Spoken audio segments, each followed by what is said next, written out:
नमस्कार. आपल्या चॅनलवर सगळ्यांचं मनापासून स्वागत आहे. लवकरच श्रावण महिन्याला सुरुवात होत आहे आणि श्रावण महिन्यामध्ये वेगवेगळे सण हे येत असतात.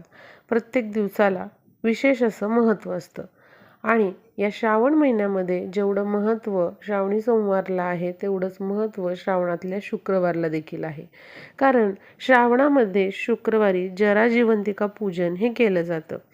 स्त्रिया आपल्या मुलाबाळांच्या संरक्षणासाठी, मुलांच्या रक्षणासाठी जराजीवंतिकेचं पूजन करत असतात आणि आपल्या मुलांसाठी दीर्घायुष्य मागत असतात. त्यांच्यावरचं प्रत्येक संकट दूर होऊन आपल्या मुलांची चांगली प्रगती व्हावी यासाठी हे जराजीवंतिका पूजन केलं जातं.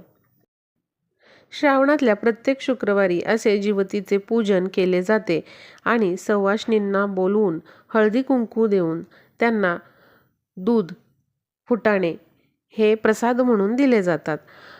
तर अशा पद्धतीने जिवतीचे पूजन हे केले जाते. आपण जिवतीचे पूजन कसे करायचे याची सविस्तर माहिती मी तुम्हाला सांगणार आहे. मुलांचे औक्षण कसे करायचे याबद्दल देखील आपण बघणार आहोत.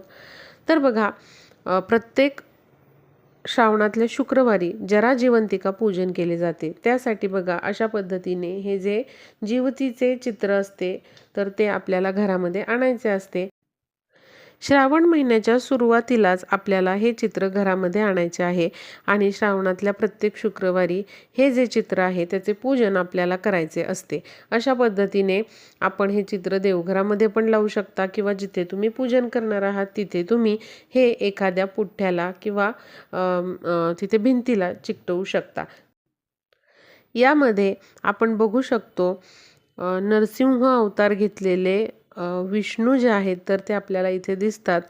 विष्णूंनीच नरसिंह अवतार घेऊन दुष्ट राजा हिरण्यकशिपूला ठार केले होते आणि भक्त प्रल्हादाला वाचवले होते.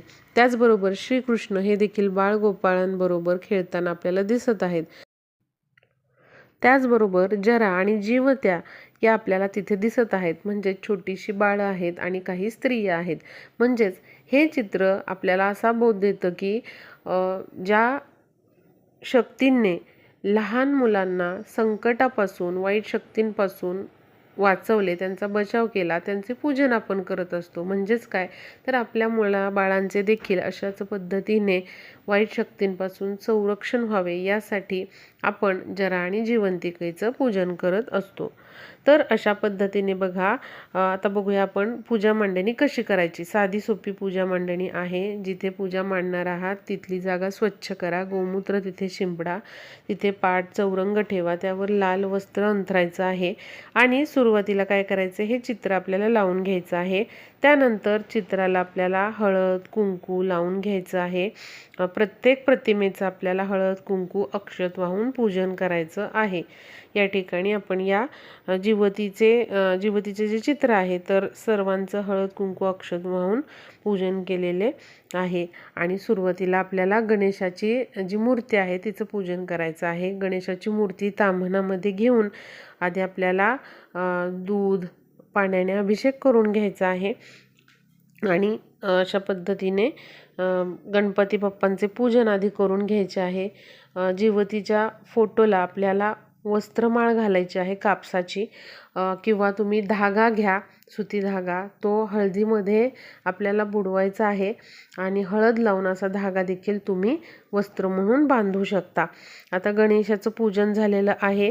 गणेशाला आपण लाल फुलं अर्पण केलेले आहे, दुर्वा अर्पण करायची आहे, आघाड्याची पानं असतील तर ती देखील तुम्ही अर्पण करू शकता. विडा ठेवलेला आहे, त्यावरती आपण सुपारी, हळकुंड ठेवलेला आहे, लाल फुलं ठेवलेली आहे आणि सुरुवातीला म्हणजे पूजा करण्याच्या आधी दिवा प्रज्वलित करून घ्या. प्रज्वलन करून घ्यायचं आहे, कारण अग्नीच्या साक्षीनेच कोणतंही पूजन केलं जातं.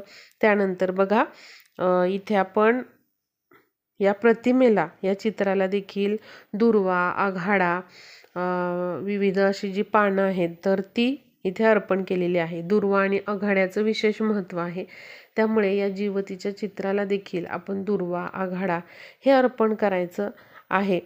आणि अशा पद्धतीने बघा, दूध आणि फुटाण्याचा नैवेद्य जो आहे तर तो आपल्याला इथे जीवतीला अर्पण करायचा आहे.